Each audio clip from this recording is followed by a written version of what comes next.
Défaillance technique ou erreur humaine, c'est la question au cœur de ce dossier. De nombreuses déclarations s'opposent quant à l'état des barrières au moment de l'accident.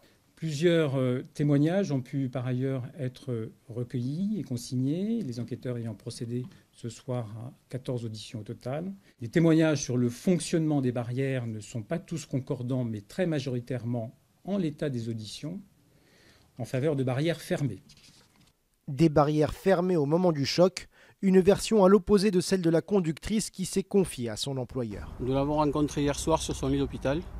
Elle était parfaitement lucide et nous a expliqué avoir traversé en toute confiance et en toute sérénité un passage à niveau, barrière ouverte et feu clignotant éteint. En clair, elle s'est engagée sur la voie ferrée tranquillement en pensant que tout allait bien, ce qui malheureusement n'était pas le cas. La déclaration de l'entreprise Ford a fait monter d'un cran la tension avec la SNCF qui défend la version de barrière fermée au moment du choc. Ces accusations sont formulées sans aucun élément tangible de preuve et ont un but purement polémique. Plusieurs témoignages vont dans le sens contraire de ces accusations. La SNCF s'en remet aux enquêtes en cours. Les moyens techniques et humains pour faire avancer les investigations sont exceptionnels. Une centaine de gendarmes sont actuellement mobilisés.